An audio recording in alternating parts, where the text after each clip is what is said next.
The Tesseract pulsed with unstable energy in the subterranean research facility beneath the New Mexico desert. Its azure light painting frantic shadows across Dr. Eric Selvig's face. He'd warned them, told S.H.I.E.L.D. Director Fury that pushing the cube this hard would tear something open they couldn't close. The machine screamed their warnings in pitches only the instruments could register, quantum readings spiking into impossible territory. Then the Tesseract flared white hot, space itself splitting like torn fabric, and something came through. Not something. Someone. The figure hit the desert floor 20 miles from the facility at terminal velocity, carving a crater 300 feet wide and sending a shockwave that shattered every window in a 10-mile radius. Seismic sensors registered it as a 4.2 magnitude earthquake.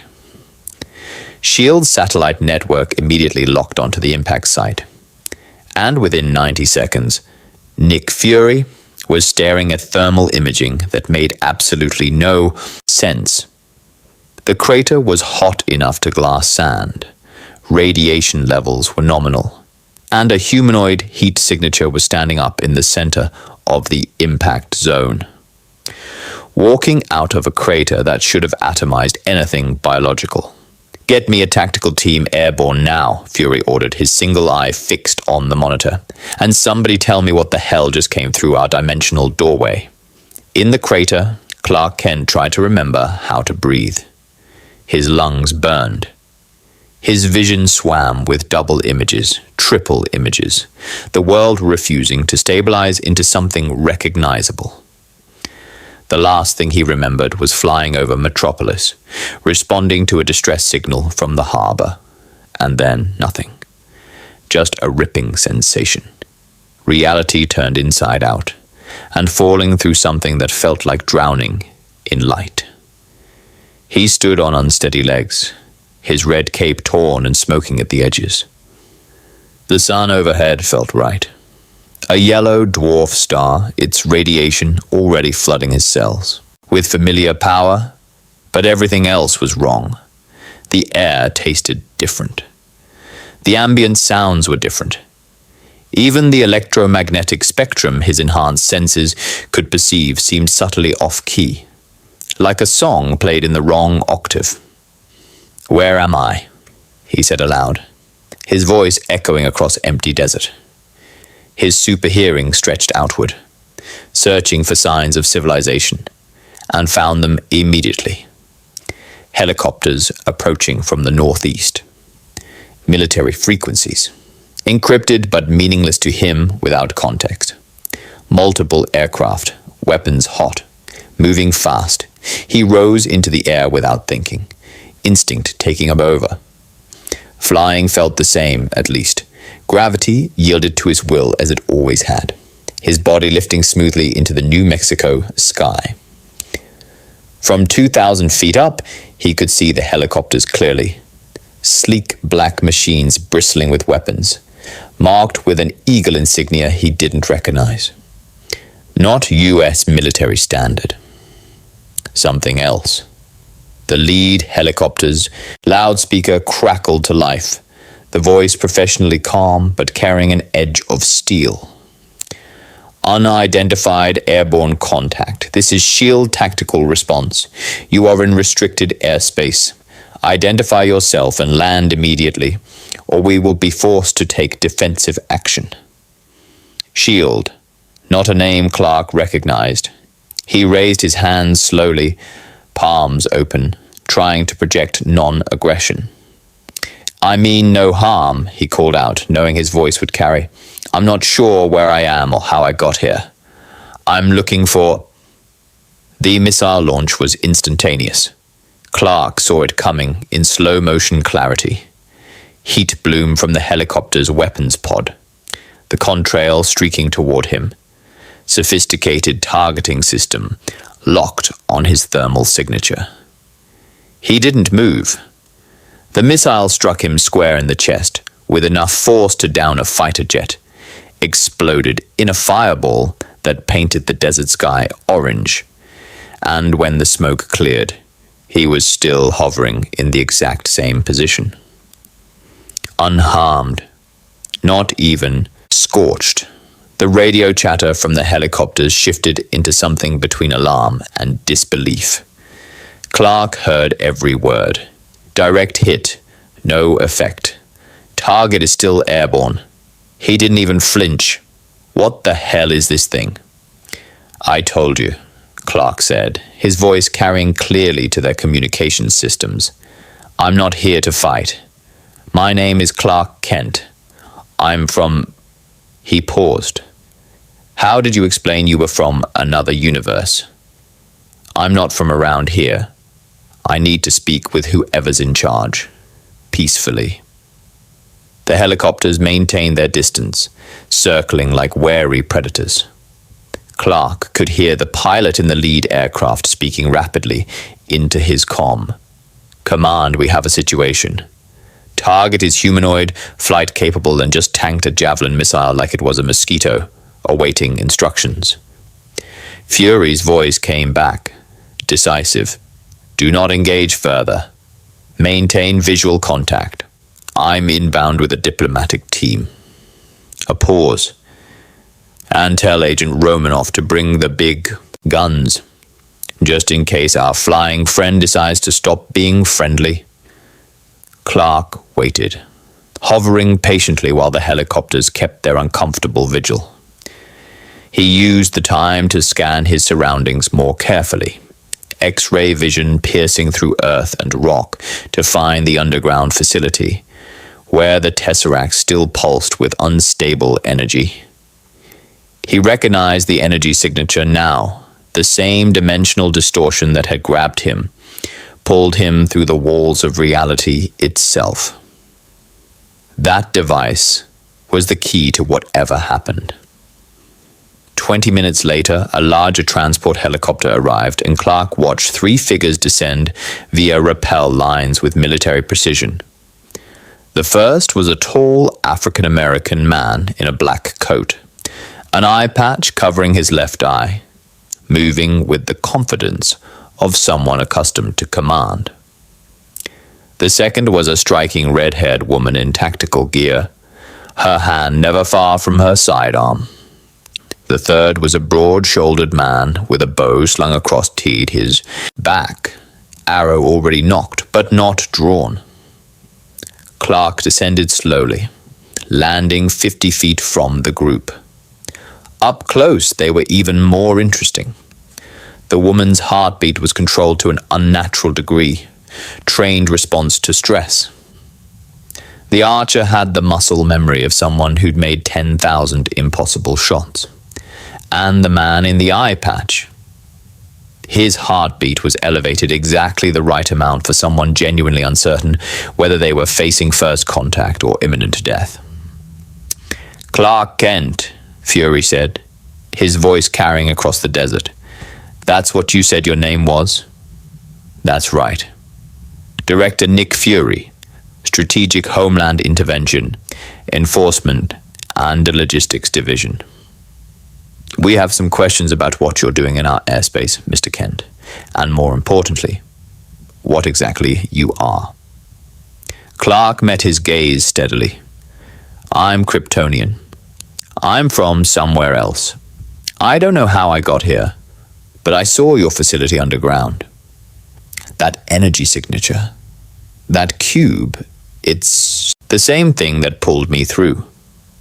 The Tesseract, Fury said quietly. You're saying our research opened a door and you fell through it? Something like that. From where? Clark hesitated. How did you explain another Earth, another universe entirely? It's complicated. We've got time, Fury said, and you've got our attention. Why don't we continue this conversation somewhere more comfortable? Somewhere with thicker walls and fewer satellites watching. The archer's bow hadn't lowered. The woman's hand was still near her weapon. Clark understood the calculation they were making. They'd just watched him shrug off a missile. They had no idea what else he could do.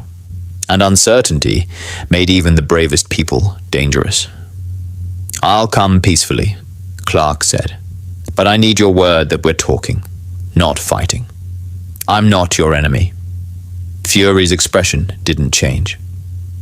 "That remains to be seen, Mr. Kent. But you have my word. As long as you play nice, so do we."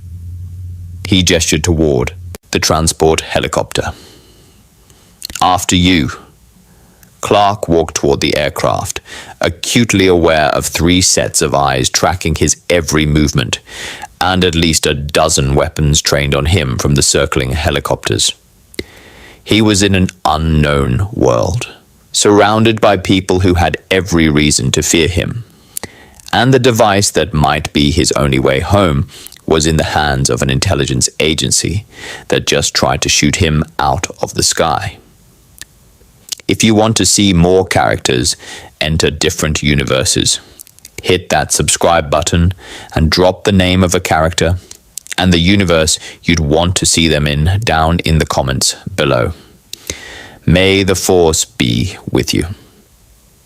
As the helicopter lifted off and carried him toward an uncertain future, Clark Kent looked out at this strange Earth and wondered if he'd made a terrible mistake.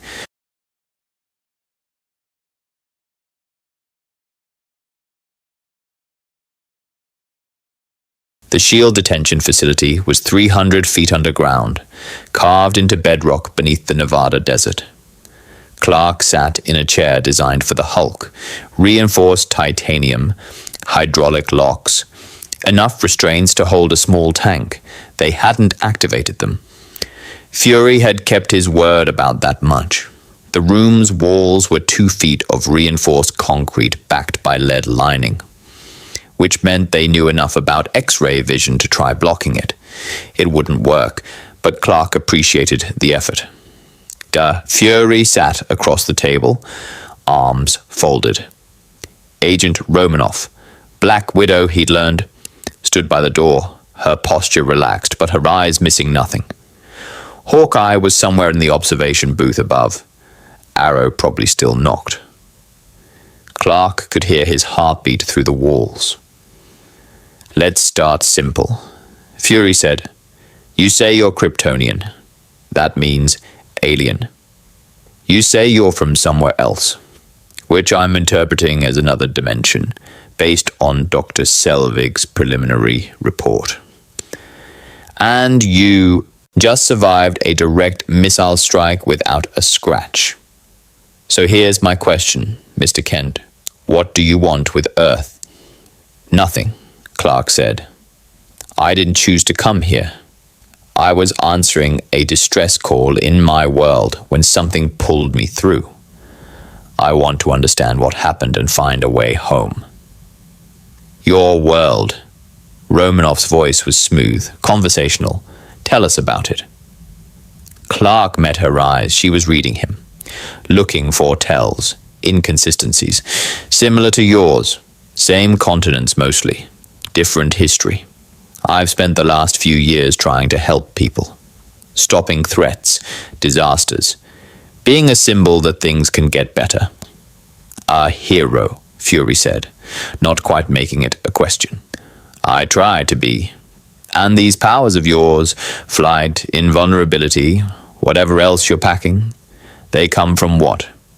Your alien biology." "My cells absorb solar radiation from yellow sun stars," Clark explained. "It's processed differently than humans process sunlight. Gives me abilities your species doesn't have." Fury leaned forward. "How many abilities are we talking about?" Clark considered lying, decided against it. These people would find out eventually, and starting with dishonesty would poison any chance of trust. Strength sufficient to move mountains. Flight at hypersonic speeds, virtual invulnerability to physical harm. Enhanced senses, hearing, vision across multiple spectrums. Heat vision, freeze breath. Healing that makes most injuries temporary. The silence that followed was heavy. Romanoff's heartbeat accelerated slightly. the first crack in her control. Fury's expression remained neutral, but Clark heard his pulse spike. "You're describing a weapon," Fury said quietly. "A walking, thinking weapon capable of leveling cities." "I'm describing a person," Clark countered. "I have these abilities, yes. I choose how to use them. Every day I choose to help rather than hurt." Noble sentiment. Fury stood, pacing slowly.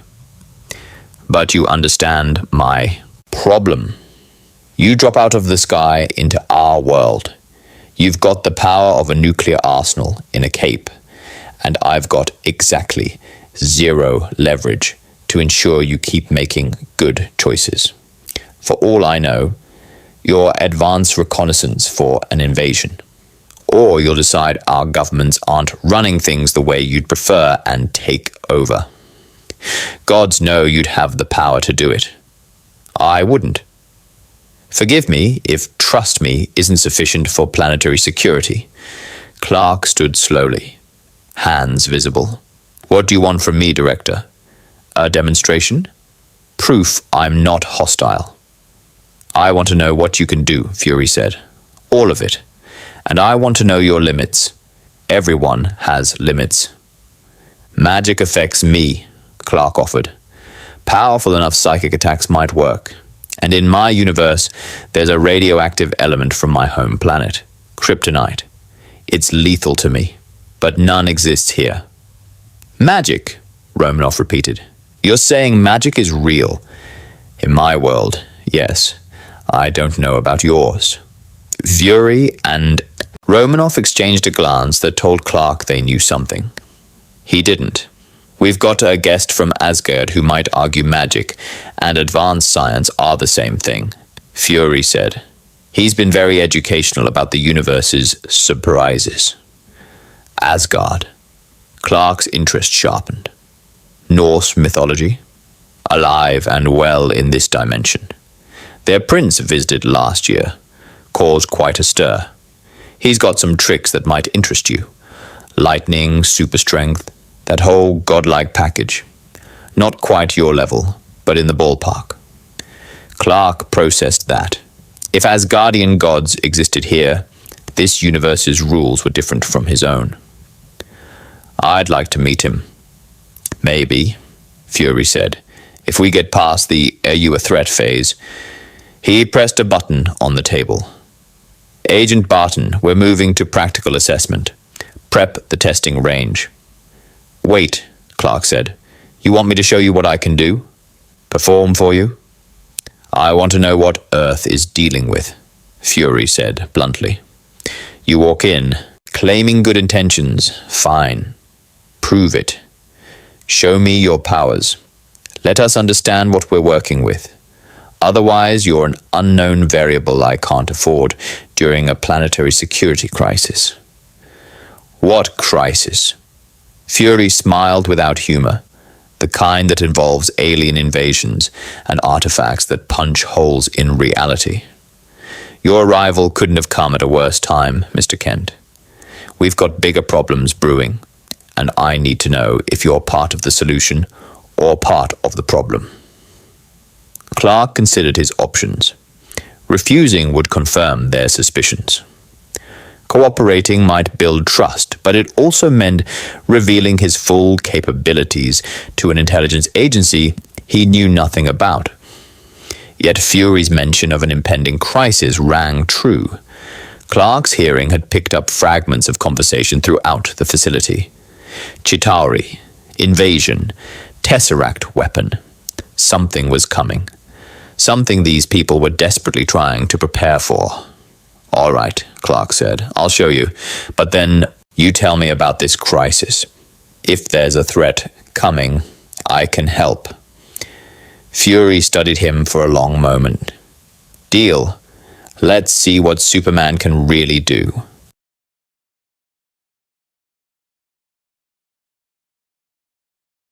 The testing range was carved into a mountain in Colorado. Reinforced bunkers overlooking a valley, designed to contain weapons tests that could level city blocks. Clark stood in the center of the range while Fury, Romanoff, and a dozen scientists watched from behind 6-inch ballistic glass. Let's start simple. Fury's voice crackled through speakers. See that armored vehicle at 200 yards. Show me what you can do with it. Clark walked to the decommissioned tank, gripped the turret with one hand, and lifted.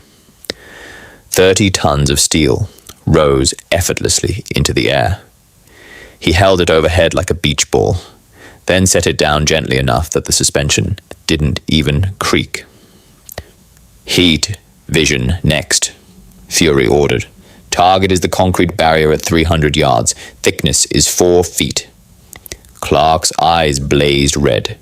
Twin beams of concentrated thermal energy lanced across the range, boring through the concrete like it was paper. When he stopped, there were 2 perfectly circular holes, glowing white hot. They tested everything. Speed. Clark circled the mountain range 3 times in under 2 seconds. Durability. He stood motionless while they fired everything from small arms to an anti-tank missile. Freeze breath. He turned a swimming pool to solid ice in 6 seconds.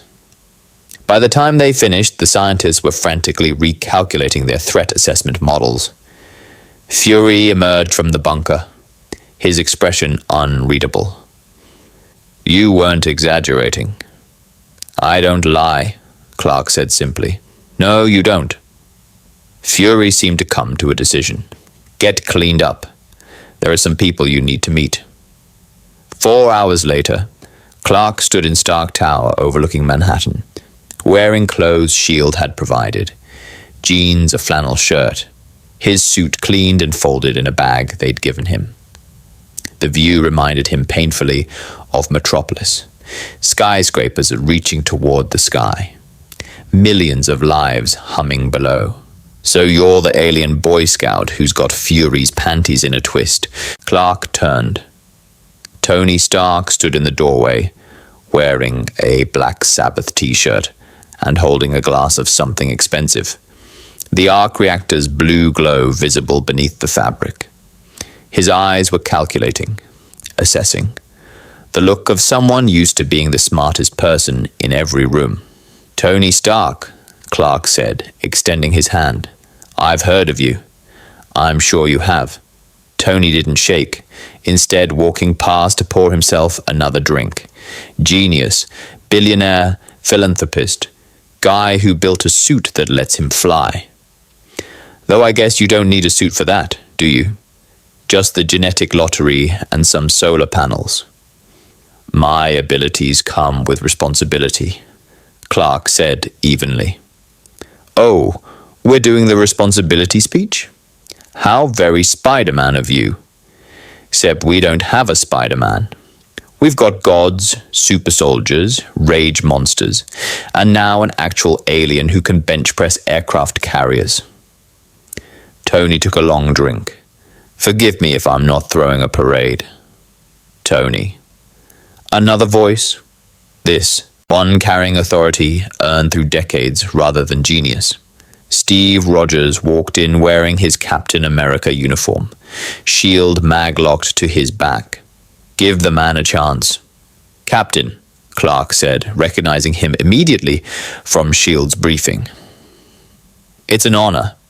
Steve studied him with eyes that had seen too much war. Fury says you're from another Earth, another dimension. That's right. I was pulled through by accident. Must be disorienting, Steve said quietly.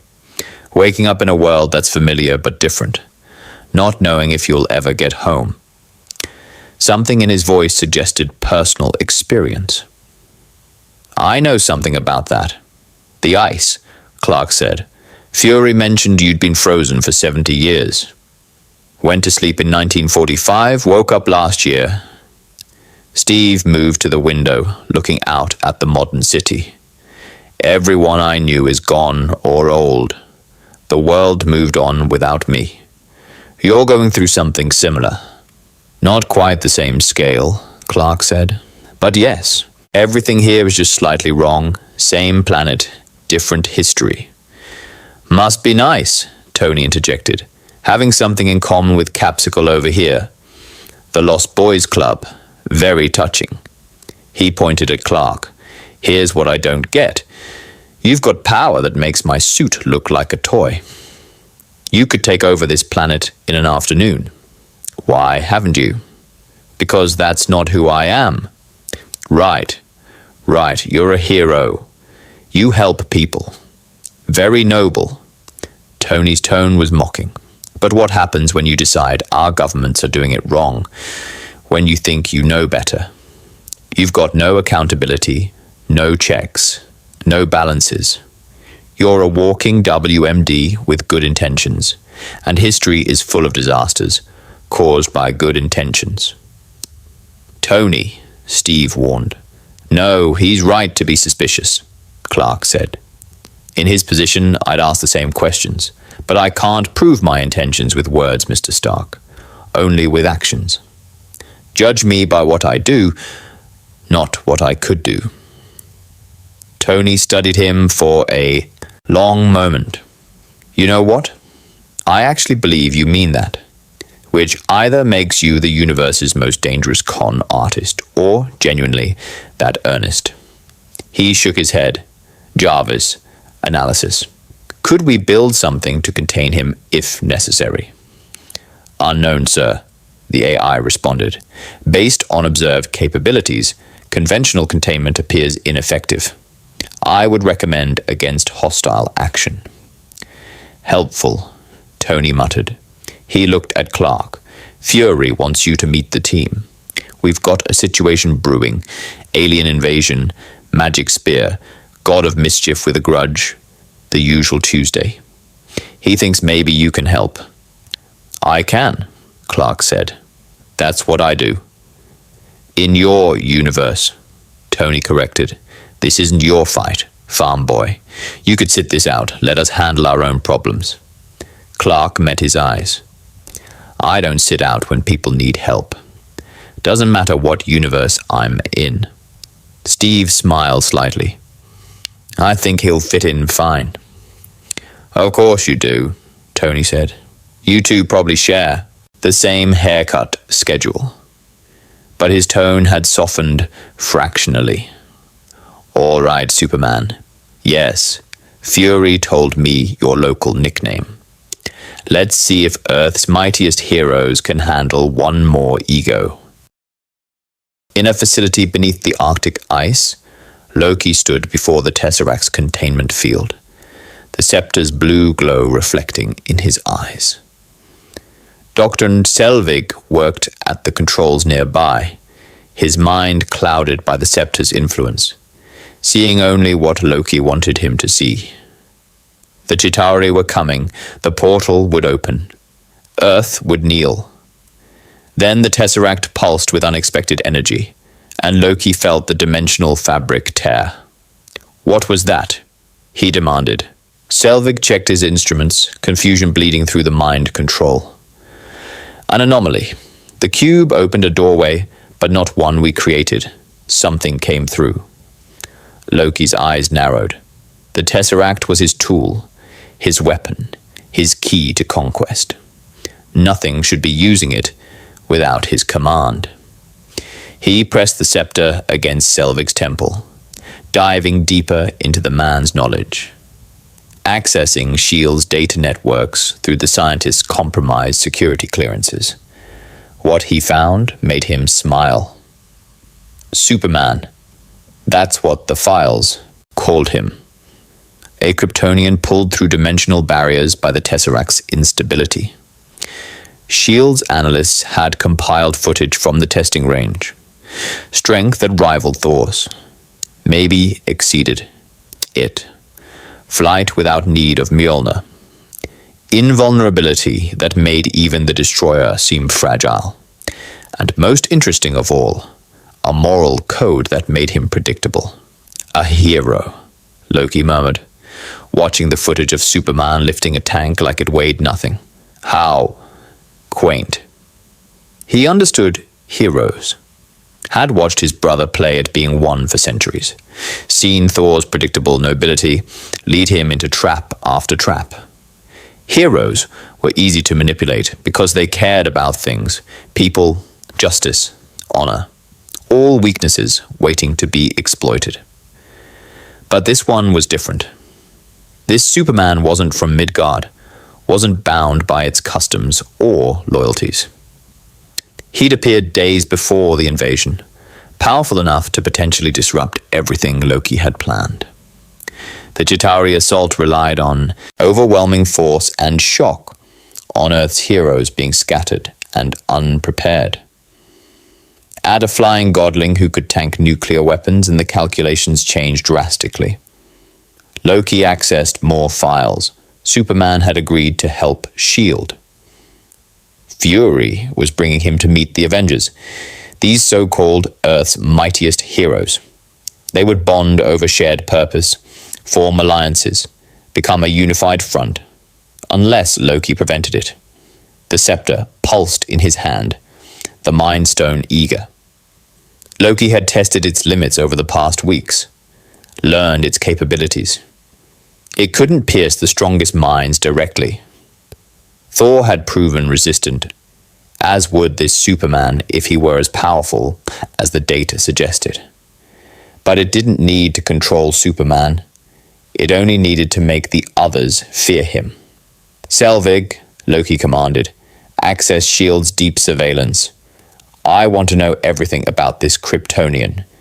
His psychology, his weaknesses, what makes him different from the humans he resembles. The data flowed. Superman had been honest with Fury. Perhaps too honest. He'd admitted to having power that could reshape worlds. Admitted he had no ties to Earth, no history here, no family or friends to anchor him. He claimed heroic intent, but what proof did he offer beyond words? Loki began to craft his strategy. The Avengers were already a fractious group. Stark's ego, Roger's outdated morality, Banner's barely controlled rage, Romanoff's secrets, Barton's loyalty to S.H.I.E.L.D. above all. Fury held them together through manipulation and need, but the bonds were fragile. Add an alien with unlimited power claiming he wanted to help, and the cracks would widen. He's too perfect, Loki said aloud, seeing the angle now. Too powerful, too convenient. Appears just before an invasion, offers assistance, asked nothing in return. What would suspicious minds make of that? Selvig stared blankly, awaiting instructions. Loki pulled up footage of the Chitauri fleet waiting beyond Earth's solar system. Thousands of ships, millions of soldiers, enough firepower to scorch continents. The others had promised him an army, and in return, he would deliver the Tesseract and Earth's submission. But the Chitauri were not known for nuance. If Superman proved too troublesome, the invasion force could be supplemented. There were weapons in the Chitauri arsenal designed to kill Asgardians. If a Kryptonian's physiology was similar enough, and the energy readings suggested it might be, then those weapons might work on Superman as well. But that was contingency planning. Better to turn Earth's heroes against their new ally. Let them weaken each other before the invasion began. Loki accessed Tony Stark's personal server. Laughably easy, the man's arrogance extended to his cybersecurity, and began planting seeds. Encrypted files suggesting Superman's arrival was too coincidental to be accidental. Anonymous intelligence reports questioning his true motives. Data showing that Kryptonian biology could theoretically survive in space, resist radiation, conquer worlds with ease. He moved to S.H.I.E.L.D. servers next, layering in suggestions that Superman might be reconnaissance for a larger Kryptonian force. His story about being pulled through accidentally was convenient, unverifiable. What if he'd come intentionally? What if Earth was about to face 2 invasions? The beauty of paranoia was that it fed itself. In the World Security Council's communications, Loki whispered through back channels, through compromised assets, through the bureaucrats' own fears. An alien with godlike power appears days before a confirmed hostile threat. He offers to help, asks for nothing. Either he's genuinely altruistic, which the Council's decades of geopolitical experience said was impossible, or he's playing a longer game. Loki stepped back from the terminal, satisfied. He hadn't lied, hadn't fabricated evidence. He'd simply asked questions and let fearful minds draw their own conclusions. By the time the helicarrier brought the Avengers together, doubt would already be festering. And if Superman proved resistant to isolation, if he somehow gained their trust despite Loki's manipulations, then the god of mischief would fall back on his second strategy. Make the Kryptonian choose between saving the Avengers or stopping the invasion. Heroes always chose to save their friends over strategic victory. It was their most exploitable weakness. The scepter pulsed again, and Loki felt the Chitauri's impatience through the dimensional barrier. They were eager to begin, eager to conquer. Soon, he promised them silently. Soon Earth would have its knees bent, its heroes scattered, and its hope extinguished. And if Superman stood in his way, well, Loki had toppled gods before. One more would be educational. He touched the Tesseract's containment field, feeling its power thrumming beneath his fingers. "Welcome to Midgard, Kryptonian," he whispered. "I hope you survive what's coming."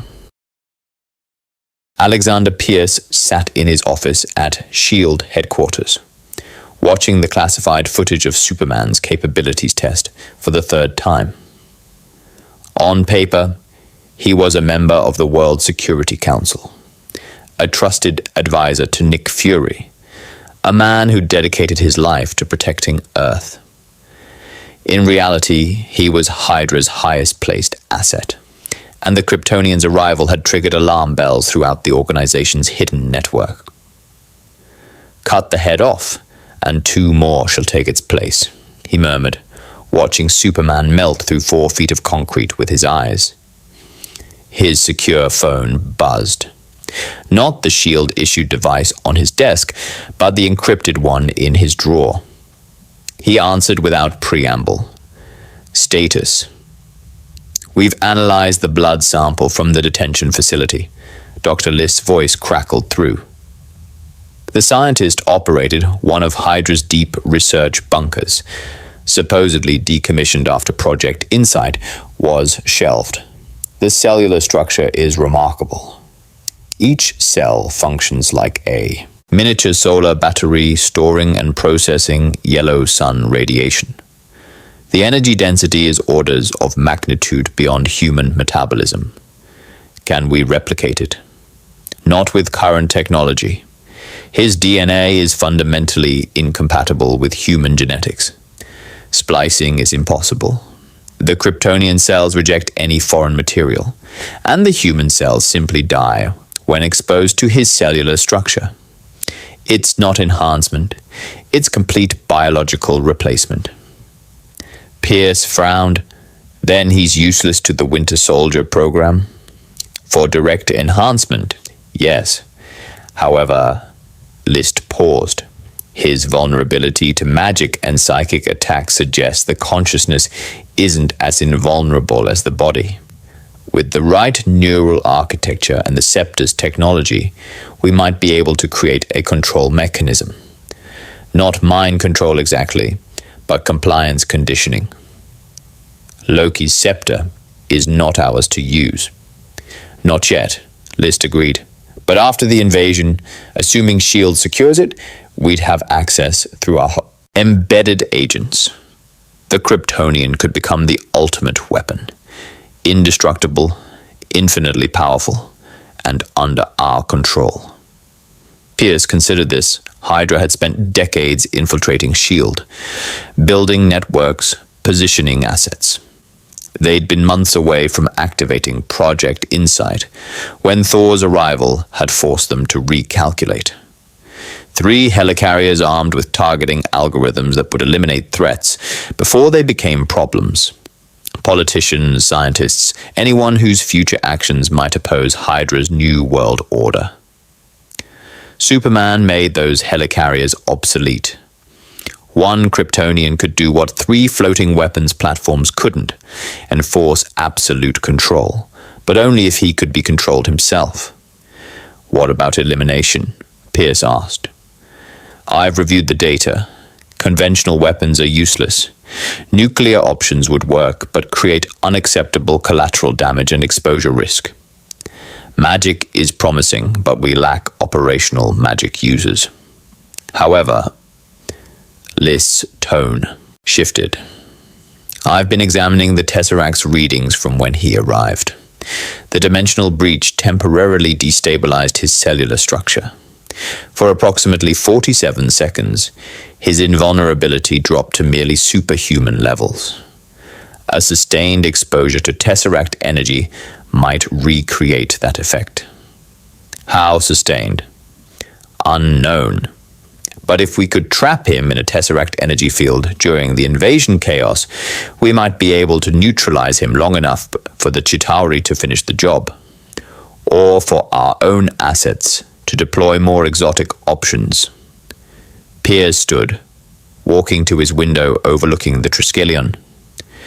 Below, S.H.I.E.L.D. agents moved with purpose, believing they were protecting the world. None of them knew that half their colleagues served a different master, that the organization they trusted was rotting from within. The invasion serves our purposes either way, Pierce said. If SuperMan helps defeat the Chitauri, he becomes Earth's savior, beloved, trusted, integrated. We'll have time to develop countermeasures or control mechanisms. If he fails or is killed, the fear generated will accelerate our timeline. The World Security Council is already pushing for more aggressive defense measures. And Fury's building his Avengers initiative. Let him. They're too fractured, too individualistic to pose a real threat. Stark's ego, Roger's outdated idealism, Banner's instability, they're barely a team. Add a Kryptonian with no loyalty to Earth and the dysfunction multiplies. Pierce smiled thinly. Agent Sitwell has already begun circulating concerns through proper channels. By the time they assemble on the helicarrier, half of them will be questioning SuperMan's true motives. What about Romanoff and Barton? They're Fury's most loyal agents. Romanoff is pragmatic. She'll side with whoever offers the best odds of survival. As for Barton, Pierce pulled up a file on his screen, marked with Hydra's hidden sigil. I'm told Loki has plans for him. The god of mischief may be serving his own agenda, but chaos benefits us regardless of who creates it. A knock at his door. Pierce ended the call and returned the phone to his drawer before calling out, "Enter." Agent Sitwell stepped in, his expression carefully neutral. "Sir, the World Security Council is convening. They want to discuss the SuperMan situation." "I'm sure they do." Pierce gathered his tablet. "What's the mood?" "Divided. 3 members want him integrated into the Avengers initiative immediately. 2 want him detained indefinitely as a potential threat. 1 wants him eliminated as soon as viable methods are identified." "And where do I stand?" Sitwell allowed himself a small smile. "Publicly? You're advocating for cautious cooperation with strict oversight. Privately? That's above my clearance level, sir." "Good answer." Pierce headed for the door, then paused. "Have our people monitoring the Kryptonian increased surveillance? I want to know every conversation he has, every decision he makes. If he's genuinely here to help, we'll use that. If he has ulterior motives, we'll expose them before he becomes a problem. And if he discovers our presence within S.H.I.E.L.D., Pierce's expression hardened. Then we activate Protocol Serpent and disappear into the infrastructure. Hydra has survived exposure before. We'll survive it again. He adjusted his tie. But it won't come to that. SuperMan is focused on the invasion threat and getting home. He's not looking for internal conspiracies. By the time he realizes what S.H.I.E.L.D. really is, it will be too late. As Pierce left for the council meeting, Sitwell returned to his workstation and opened secure channels. Throughout S.H.I.E.L.D. facilities worldwide, Hydra agents received their updated orders. Monitor the Kryptonian, document his capabilities, identify weaknesses, and prepare for eventual acquisition or elimination. In the shadows of humanity's greatest defense organization, the enemy within watched and waited, patient as always. They'd infiltrated governments, corrupted institutions, and now they would determine the fate of Earth's most powerful protector. Hail Hydra. The helicarrier hung suspended over the Atlantic, its massive turbines keeping the flying aircraft carrier aloft while Fury assembled his team. Clark stood in the bridge briefing room, acutely aware of the eyes on him, not all of them friendly. Tony paced near the windows, his body language screaming distrust, despite their earlier conversation. Steve stood with arms crossed, his tactical mind clearly running scenarios. Natasha watched Clark with the stillness of a predator, evaluating prey. Bruce Banner hunched over a computer terminal, his fingers drumming nervously. The man's elevated cortisol levels suggesting he was closer to transformation than anyone wanted. And in the detention cell below, Loki smiled. "Let me get this straight," Tony said, breaking the uncomfortable silence. "You appear out of nowhere, right before an alien invasion.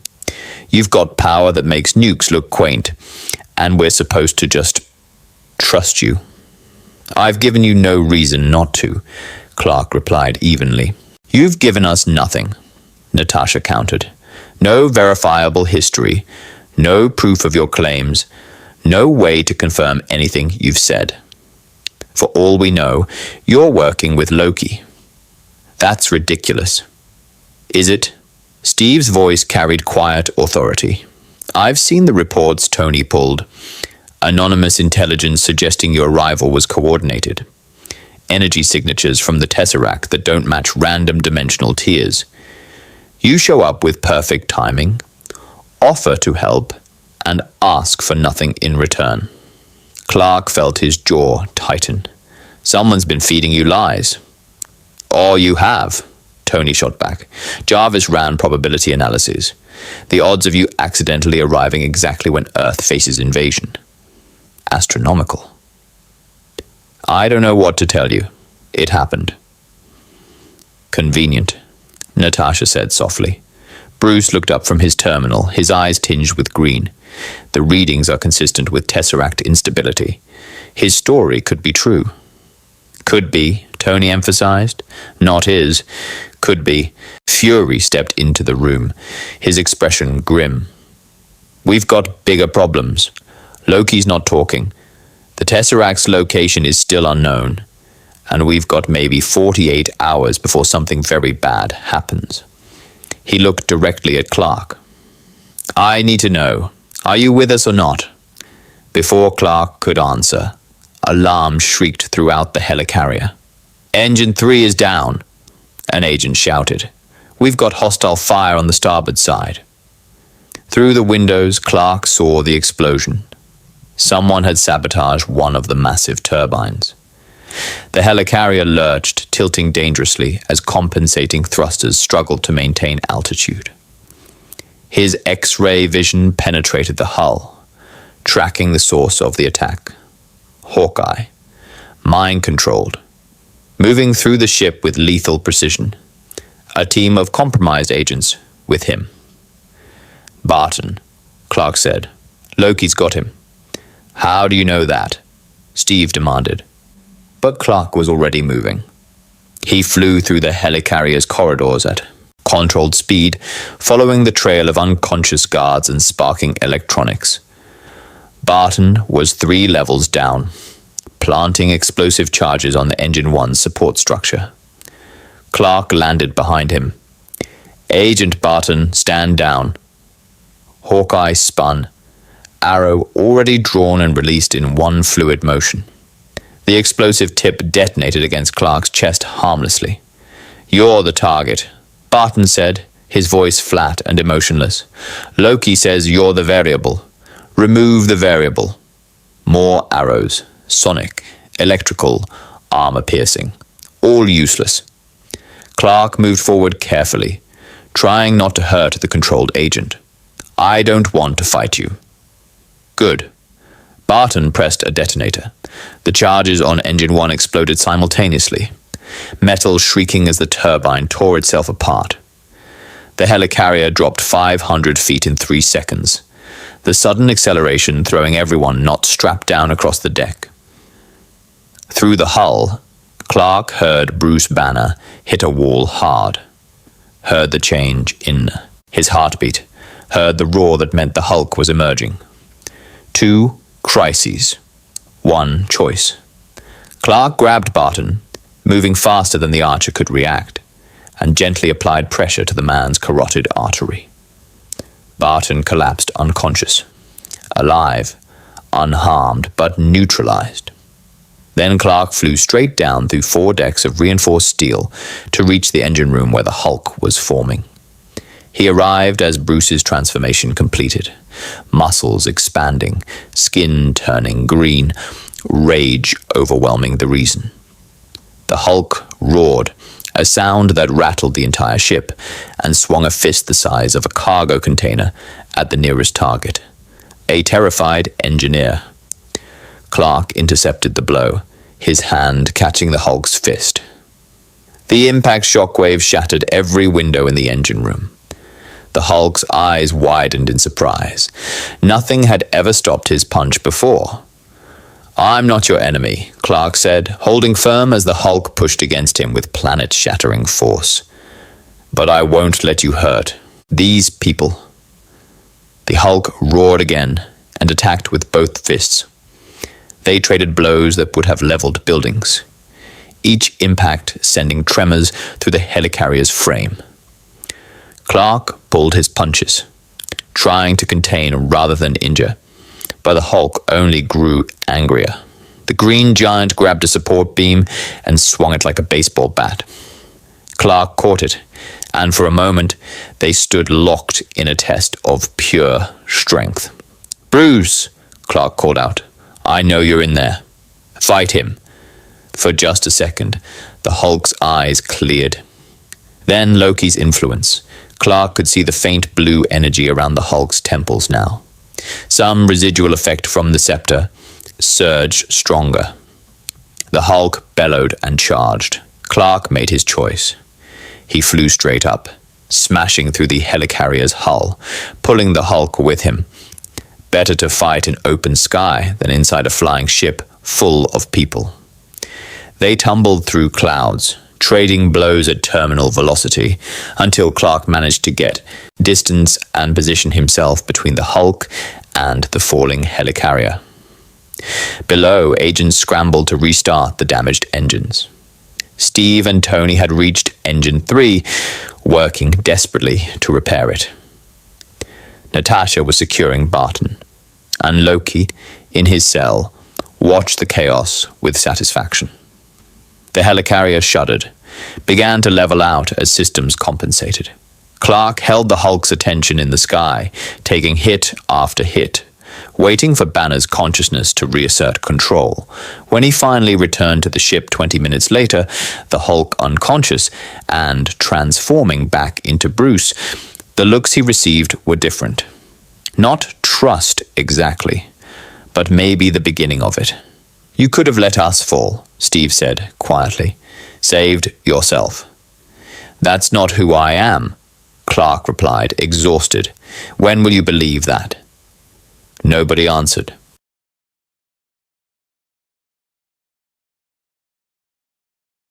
The portal opened above Stark Tower, a wound in the sky vomiting forth the Chitauri army.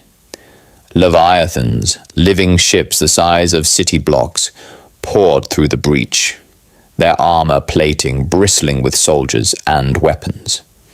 Thousands of soldiers on flying chariots followed, their energy weapons already firing indiscriminately into the streets below. New York City had seconds to realize it was at war. Clark shot through the portal's edge, his heat vision carving through 3 Chitauri chariots before they could descend. He caught a falling Leviathan by its armored head and hurled it back through the portal, the massive creature's momentum carrying it into 2 others. Explosions blossomed in the alien sky beyond. Okay, Tony's voice crackled through the comm unit Fury had given Clark. That's actually pretty helpful. Iron Man streaked past, repulsors blazing, targeting the Chitauri's command nodes. Steve was on the street below, organizing police and evacuating civilians. Natasha and Barton, recovered from Loki's control, held a perimeter near Grand Central. Thor fought near the tower, trying to reach Loki and close the portal. But there were too many. For every Leviathan Clark destroyed, 3 more emerged. For every soldier he disabled, a dozen took their place. The portal was a waterfall of violence, endless and overwhelming. We need to close that portal, Steve shouted over the comms. Working on it. Tony fired at the device atop Stark Tower, but Loki's barrier held firm. Selvig built some kind of failsafe. We need the scepter to penetrate it. Clark hovered above the chaos, his enhanced vision taking in the full scope of the disaster. Fires spreading across 6 blocks. Civilians trapped in collapsed buildings. A Leviathan banking toward a packed evacuation point. The Chitauri weren't just invading, they were creating maximum casualties to break morale. He made the calculations in microseconds. The immediate threats, the priority targets, the acceptable losses if he chose wrong. This was what he'd done for years in his world, but here, without infrastructure, without backup, without knowing the city's layout or emergency response capabilities. SuperMan, Steve's voice, urgent. The civilians on 5th Avenue. Buildings coming down. Clark accelerated to hypersonic speed, reaching the collapsing apartment complex before the first brick hit the ground. He flew through every floor in 2 seconds, gathering everyone he could reach. 14 people, clutching them carefully against his invulnerable body, and depositing them 3 blocks away. When he returned, the building was rubble, but empty. A Chitauri energy blast caught him in the back. It felt like a bee sting. Annoying rather than damaging. He spun and melted the soldier's chariot with heat vision, then caught the falling alien before it could crash into a bus below. Even enemies deserved mercy when they were helpless. Clark, Thor's voice strained. The Leviathans are regrouping. They're forming a coordinated assault pattern. Clark's X-ray vision confirmed it. 6 of the massive creatures were converging on the helicarrier, which Fury had brought into the battle zone against all tactical sense. The ship's weapons were making a difference, but it couldn't withstand concentrated fire from living siege engines. He flew straight up, building speed, then came down like a meteor onto the lead Leviathan's skull. The impact drove the creature down into the East River with such force that the splash created a 40-foot wave. The other 5 adjusted their trajectory, targeting him instead of the helicarrier. Good. Let them focus on something that couldn't be hurt. Clark led them on a chase through Manhattan's canyons of steel and glass. his flight path calculated to minimize collateral damage. When he had them positioned over the Hudson River, he stopped midair and faced them. 6 Leviathans, each capable of raising city blocks. He inhaled deeply, his lungs expanding to hold air that would keep him functioning for hours if necessary, and then released his freeze breath. The Arctic blast hit the lead Leviathan at point-blank range, ice spreading across its armor in crystalline patterns. The creature's biology couldn't handle the sudden temperature drop. It seized up, its organic components crystallizing, and fell into the river in frozen pieces. The other 5 scattered, their hive intelligence recognizing a genuine threat. But Loki had been watching. On the ground, the god of mischief stood among the rubble, the scepter glowing in his hand. He'd escaped custody during the helicarrier chaos, exactly as planned. The Chitauri were performing adequately, not winning, but creating enough chaos to occupy Earth's heroes. And SuperMan was the linchpin, the variable that had turned a certain conquest into a genuine battle. Time to remove that variable. Loki raised the scepter and fired. The blue beam of Mind Stone energy lanced across 300 yards of devastated cityscape, too fast for even super speed to dodge, and struck Clark square in the chest. The effect wasn't instant control. Clark's Kryptonian mind was too fundamentally different from human neurology. But the Mind Stone was infinitely patient, infinitely insidious. It found the cracks in his psyche, the doubts Loki's manipulation had planted over the past days. They don't trust you, the scepter whispered into Clark's thoughts. They never will. You're too powerful, too different. They'll always fear you. Clark clutched his head, his flight faltering. Below, Tony noticed. SuperMan's down. Something's wrong. You don't belong here, the voice continued. This isn't your world.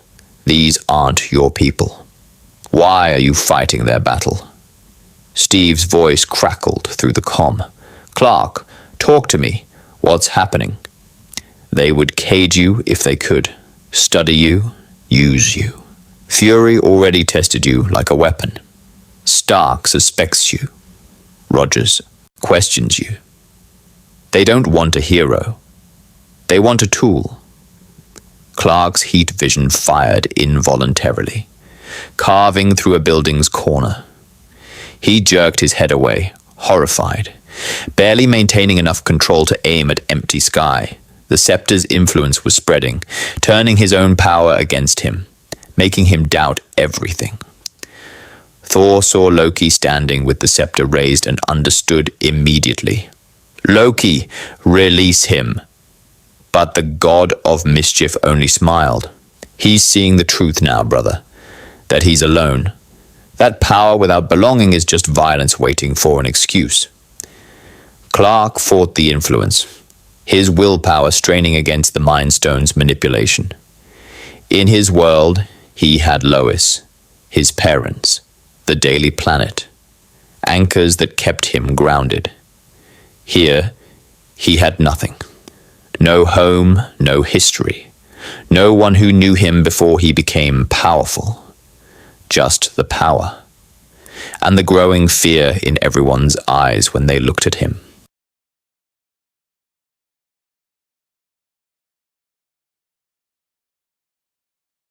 Clark fell from the sky, his mind fragmenting under the scepter's assault. The voice whispered poison, turning every doubt into certainty, every fear into truth. Below him, Manhattan burned, and he couldn't remember why he tried to save it. You're not one of them. You never will be. His heat vision discharged again, uncontrolled, cutting through steel and concrete. People screamed. He tried to stop, tried to focus, but the Mind Stone dug deeper, finding his loneliest memories. Standing apart in Smallville, watching humans live normal lives he could never have. The isolation of being different, being more, being alien. Then he heard it, not through the comm unit, through the chaos of battle, the screams, the explosions. One specific heartbeat, elevated but controlled. Running toward danger instead of away from it. Steve Rogers sprinted across broken pavement, shield raised, putting himself between Clark's falling trajectory and a group of trapped civilians. The super soldier couldn't fly, couldn't shoot lasers from his eyes, couldn't survive falling buildings. But he stood there anyway, protecting people from a threat he couldn't possibly stop. Because it was the right thing to do. The realization cut through the scepter's hold, like sunlight through fog. Clark wasn't fighting for belonging, or acceptance, or trust. He was fighting because people needed help. That's what he'd always done. That's who he'd always been, regardless of what universe he found himself in. The doubts didn't matter. The fear in their eyes didn't matter. What mattered was the choice. Use power to help or to hurt. Everything else was noise. Clark's eyes blazed red, but this time with purpose. He redirected his heat vision upward, carving through a Chitauri chariot that was targeting Steve's position. The alien soldier fell, and Clark caught both the falling alien and Steve in one smooth motion, depositing them safely on solid ground before launching himself at Loki, the god of Mischief's eyes widened. Impossible. The scepter should have. Clark's fist caught Loki in the jaw, the impact sending the trickster god tumbling through 3 walls. The scepter fell from his grip, its blue glow fading. Thor caught it midair, staring at Clark with newfound respect. Your will is formidable, son of Krypton, Thor said. The Mind Stone breaks the strongest warriors, yet you, later, Clark interrupted, his voice steady now. We've got a war to win. Tony's voice crackled through the comms, urgent. Hate to interrupt the bonding moment, but we've got a problem. S.H.I.E.L.D's been analyzing the portal readings. What we're seeing, it's just the advance force. Define advance force, Steve said, regrouping with Natasha and Barton. The main Chitauri fleet is on the other side. Hundreds of ships, thousands of Leviathans. They're softening us up before the real invasion. Tony's repulsors fired in rapid succession. We close the portal now, we stop them. We wait any longer, and an explosion rocked Stark Tower. The Tesseract's energy spiked, the portal expanding, and through it came something that made the Leviathans look like children's toys. A Dreadnought-class warship, 1/2 mile long, bristling with weapons that could level cities. That, Tony finished, that happens. The Dreadnought's primary cannon charged, a building-sized weapon pointed directly at Manhattan's heart. One shot would kill hundreds of thousands. Clark didn't think. He flew straight at it, building speed, hitting Mach 3 inside the city limits. He crossed through the portal into the Chitauri's staging dimension, his momentum carrying him into the Dreadnought's cannon just as it fired. The beam struck him at point-blank range, energy designed to crack planetary shields, to shatter continents. It hurt. For the first time since arriving in this universe, something actually hurt. His cells screaming as they absorbed more energy than even Kryptonian physiology could easily handle. But he held position, his body blocking the beam, redirecting it back into the cannon's charging mechanism. The Dreadnought's weapon overloaded, erupted in a cascade of explosions that tore through the massive ship's hull. Secondary explosions rippled along its length as ammunition stores and fuel reserves ignited. Clark flew through the devastation, emerged from the other side of the dying ship, and saw what waited beyond. The main fleet. Tony had understated it. Thousands of ships. Leviathans so numerous they blocked out the alien stars. And in the center, watching through view screens, something else. Humanoid figures wrapped in darkness, their presence radiating malice that Clark could feel even across the void of space. The other, Thanos' servant, commanding this invasion. And behind him, lurking in shadows, a purple giant whose eyes held the cold calculation of someone who'd murdered worlds. They saw Clark, recognized what he was. A variable, a threat, something that didn't belong in their careful plans. The other's voice reached across the void, transmitted through technology and dark magic. Kryptonian, your presence is noted. Your interference will be corrected. The fleet began moving forward. Clark flew back through the portal, emerging above Manhattan where Thor was using Loki's scepter to destabilize Selvig's failsafe. "We need to close it now," Clark shouted. "The main fleet's coming through." 30 seconds, Thor called back, lightning arcing from Mjolnir into the device. "We don't have 30 seconds." Tony fired at the nearest Leviathan, his suit's power reserves dropping into critical levels. Clark looked at the portal, at the massive dreadnought's corpse beginning to drift through it, at the fleet massing behind it, at the city below, burning but alive, at the Avengers, fighting despite impossible odds because surrender wasn't in their vocabulary. "Then we buy the time," Clark said. He flew back through the portal. Behind him, Steve's voice crackled through the comm, quiet but certain. "Go get him, Superman." For the first time since arriving in this universe, Clark smiled. The Chitauri staging dimension was a nightmare of warships and void. No atmosphere, no sound except what Clark's super hearing could pick up through vibrations in the metal hull surrounding him. Thousands of vessels turned their weapons toward the lone figure hovering before their fleet, a blue and red speck against the darkness. The other's voice resonated through some kind of psychic broadcast. "You are one. We are legion. Mathematics dictates your failure." Clark's eyes blazed red. "I'm really bad at math." He moved. At near light speed, he became a living missile, punching through the hull of the nearest warship before its gunners could track him. His heat vision carved through the ship's power core, and he was already through the opposite hull before the explosion bloomed behind him. Second ship, third, fourth, each one a precisely calculated strike at critical systems. Not trying to destroy the entire fleet, just buying time. The Chitauri adapted quickly. Energy nets erupted. Across his path, weapons designed for void combat tracking his movements.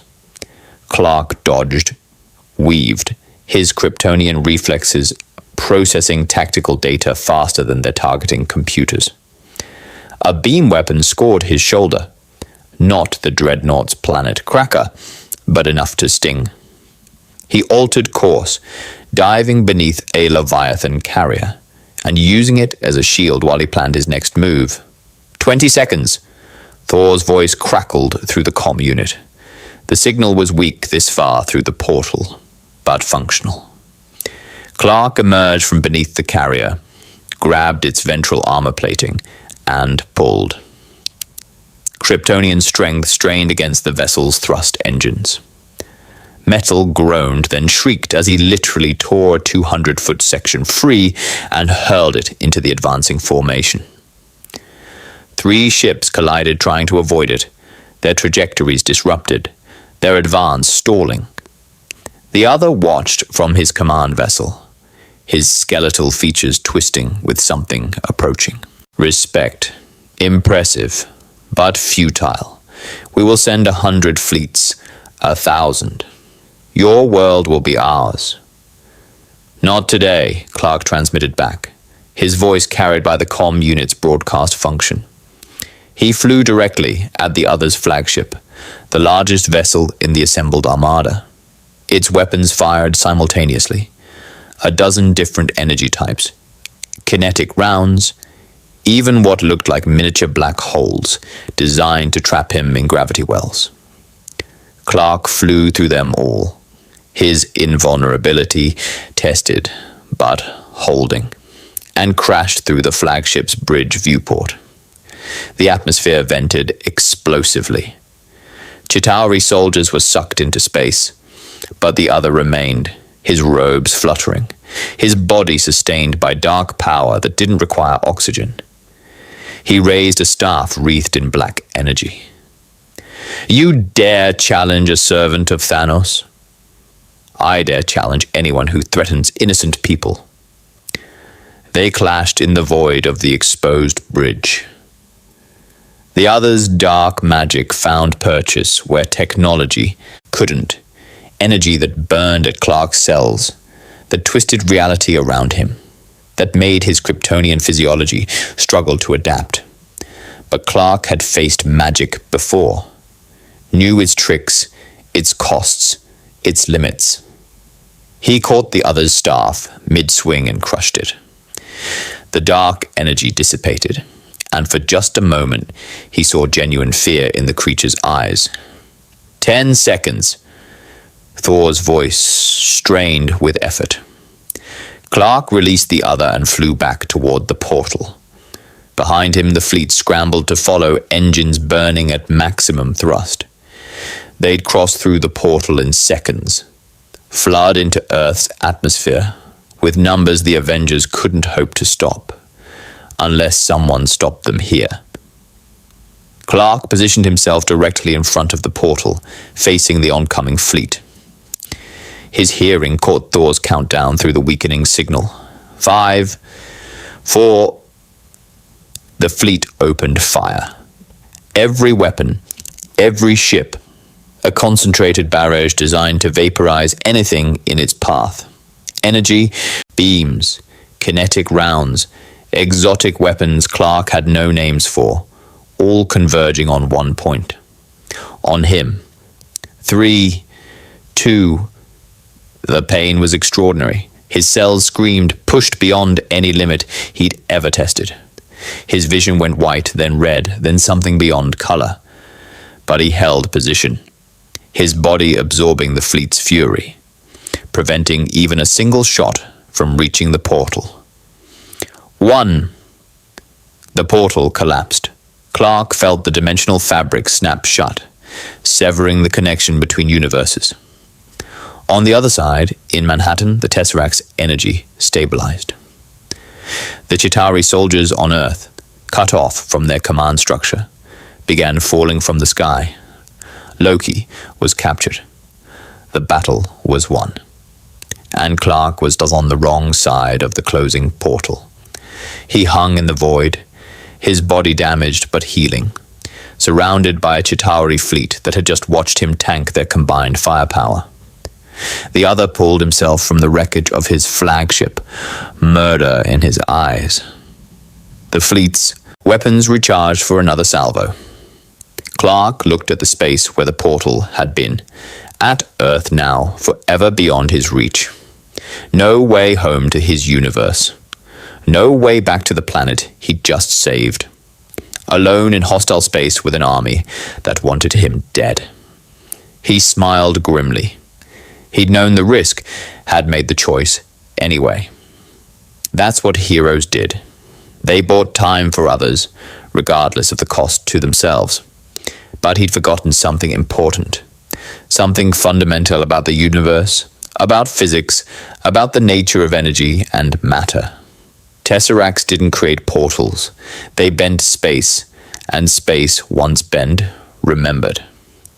In Manhattan, the Tesseract sat deactivated atop Stark Tower. Tony stared at his instruments, frowning.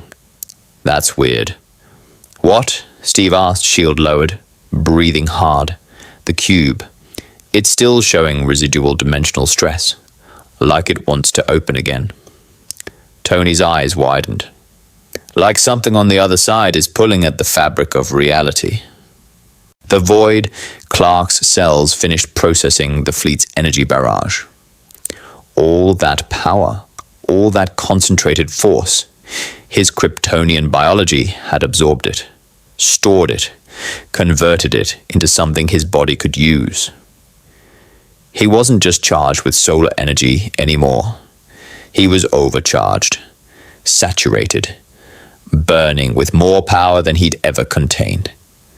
And he knew exactly what to do with it. Clark flew straight at where the portal had been, building speed, channeling every ounce of absorbed energy into his fists.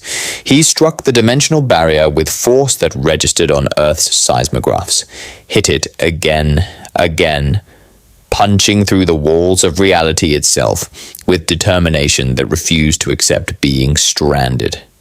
The universe yielded.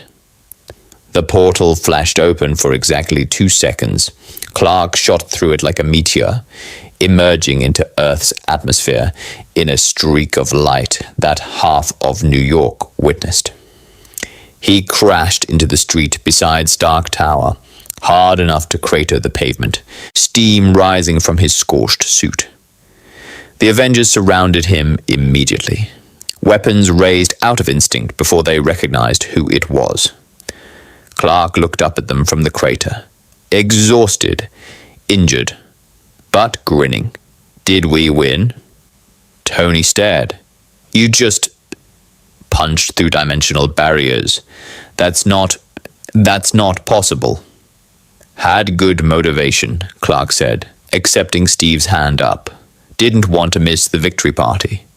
Thor clapped him on the shoulder, hard enough to stagger a normal person. Well fought, Kryptonian.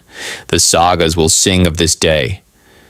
But it was Steve's expression that meant the most, the look of someone who'd seen another person prove themselves beyond any doubt. You could have come back any time, Steve said quietly. Could have let us close the portal and saved yourself first. Wouldn't have been enough time, Clark replied. Someone had to hold them off. Someone, Natasha said, lowering her weapon completely for the first time. Who we seriously underestimated. Around them, the city lay in ruins. But it stood. The people survived.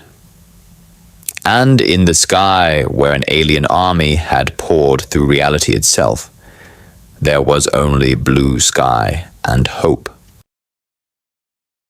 Shawarma tasted the same in every universe, apparently.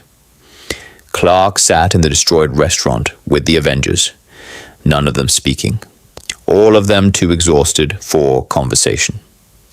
The owner had opened specifically for them. Earth's defenders, the heroes who'd saved New York. Tony had his helmet off, a cut across his temple still bleeding. Steve's uniform was scorched and torn. Natasha had a nasty bruise forming on her jaw. Bruce, back in human form, wrapped in Tony's oversized jacket, stared at his food like he wasn't sure he deserved to eat it. Thor consumed his meal with Asgardian enthusiasm, the only one whose energy hadn't completely depleted. And Clint Barton, freed from Loki's control, sat quietly working through the guilt of what he'd done while compromised. You held back, Steve said finally, breaking the silence. He wasn't looking at Clark, was focused on his food, but the statement hung in the air. During the helicarrier fight, when you fought the Hulk, you could have hurt him badly, ended it faster. But you pulled every punch. Clark set down his food. He wasn't in control, wasn't his fault. Most people with your power wouldn't have cared about that distinction, Natasha said. They would have neutralized the threat by any means necessary. I'm not most people. Tony laughed, the sound tired but genuine. No kidding. Jarvis ran the numbers on what you did out there. The Dreadnought's weapon. That was a planet cracker. Designed to shatter continental plates.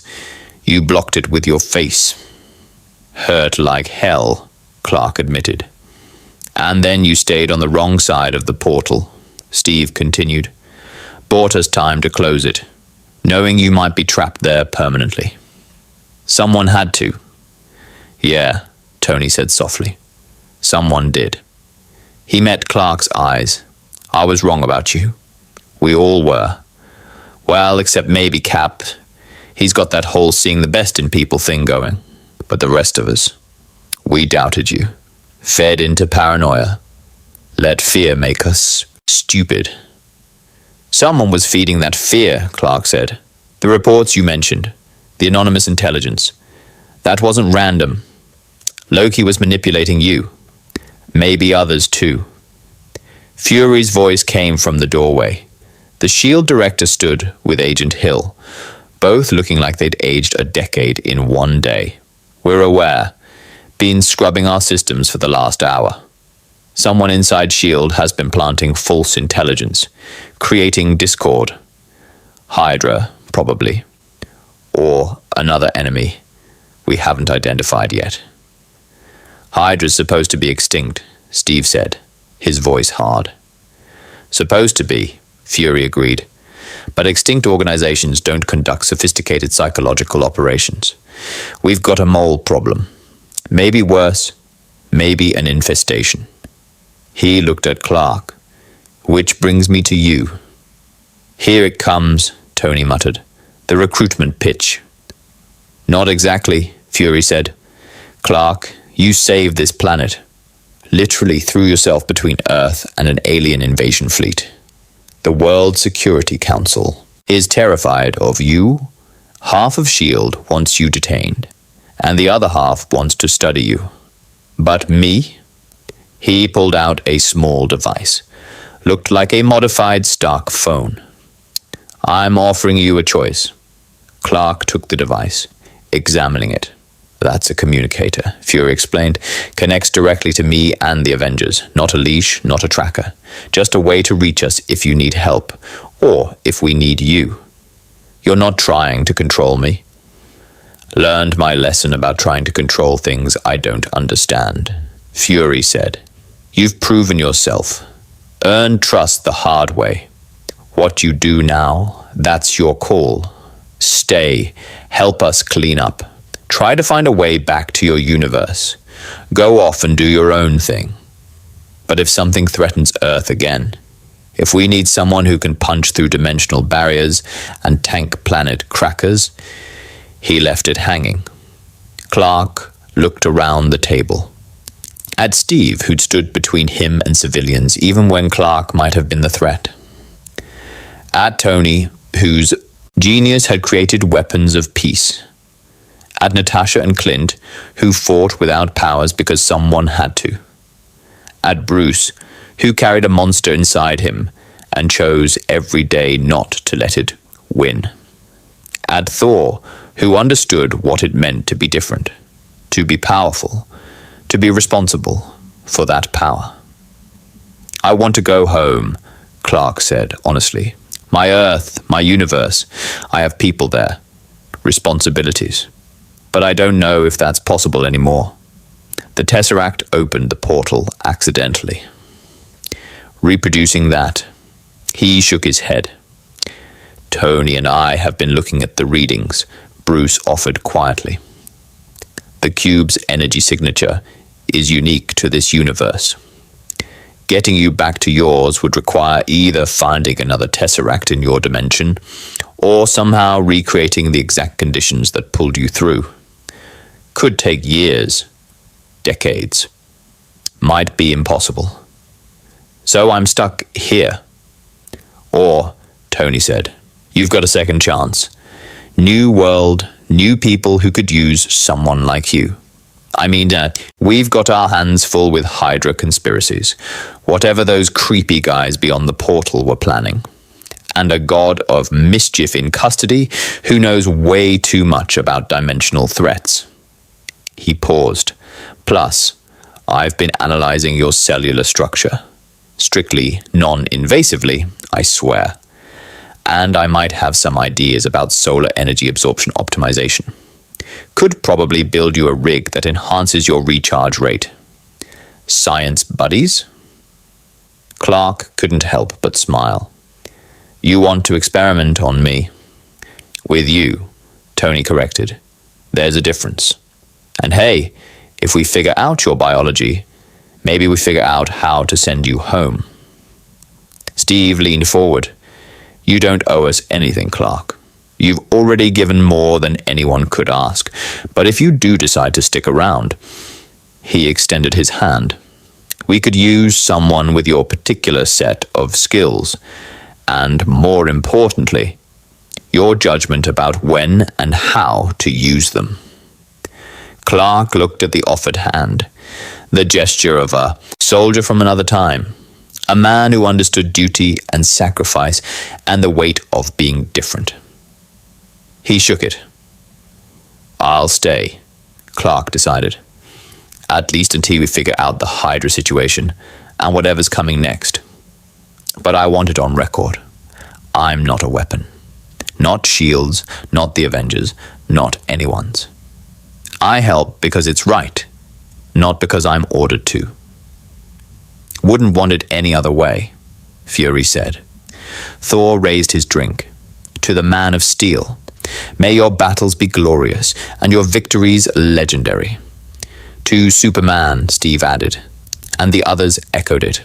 For the first time since crashing into the New Mexico desert, Clark felt like maybe, just maybe, he could belong here. But in the shadows of S.H.I.E.L.D. headquarters, Alexander Pierce watched the celebration through hacked security feeds. Watched Superman laugh with the Avengers.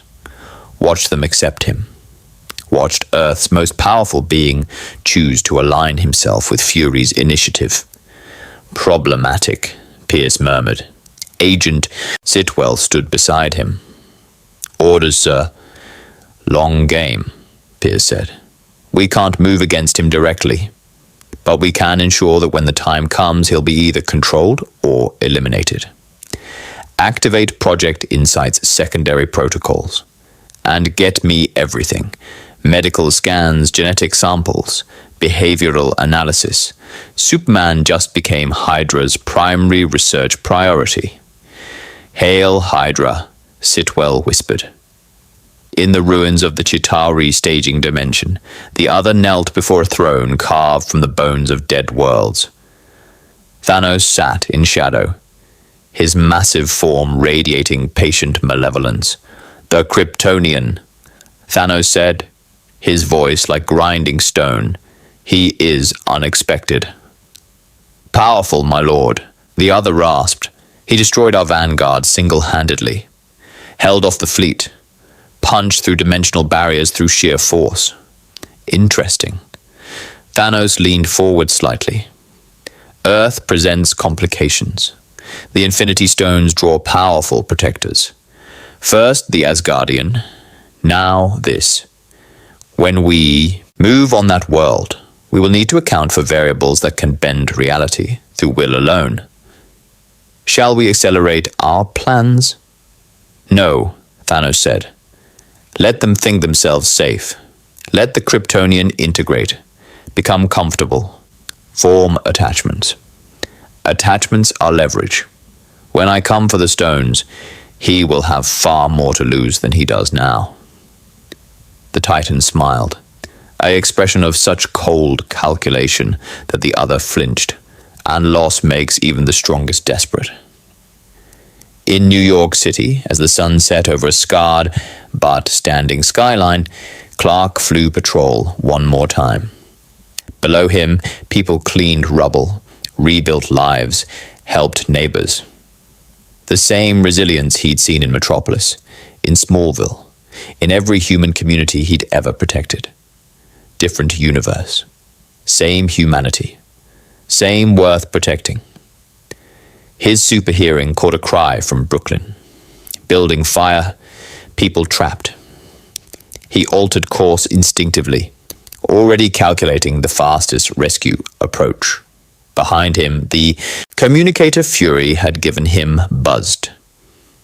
Tony's voice crackled through. Got something on sensors, Big Blue. Might need backup. On my way, Clark responded, pulling the trapped family from the fire first, then accelerating towards Stark Tower. He had no idea if he'd ever find his way home. No idea what threats lurked. The Battle of New York became legend. Superman, as the media dubbed him, became both Earth's newest protector and its greatest mystery. A being from another reality who'd chosen to stand with humanity when he had no obligation to do so. Fury's Avengers initiative evolved to accommodate him, though Clark operated independently more often than not. He and Tony developed a working friendship built on mutual respect and constant friendly competition about whose approach was better, overwhelming power or innovative technology.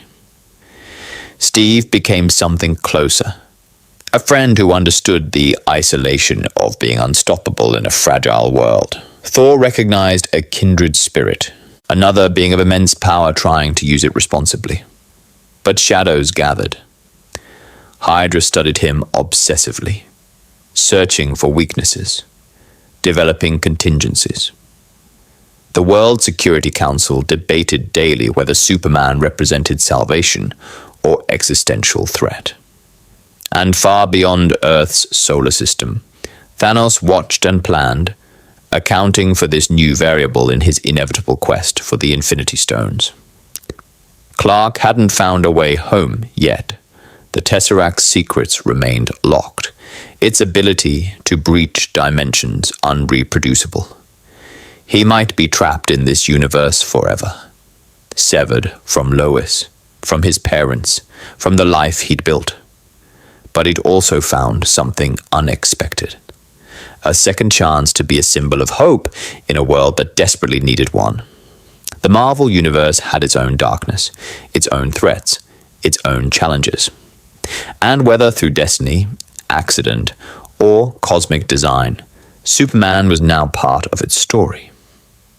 In Asgard's prisons, Loki smiled behind his cell. Barriers. He'd lost the battle but provided valuable data. Superman could be influenced, even if not controlled. That information would be worth much to the right buyers. In S.H.I.E.L.'s deepest vaults, the Tesseract pulsed with residual energy, still bearing the dimensional scars from Clark's forced re-entry. It remembered other universes, other realities. It remembered how to tear through the walls between worlds. And in Metropolis, in another universe entirely, Lois Lane stared at the sky where Clark Kent had vanished mid-flight 6 weeks ago, and refused to stop believing he'd find his way back. The story of Superman in the Marvel Universe had only just begun. May the Force be with you. More stories await.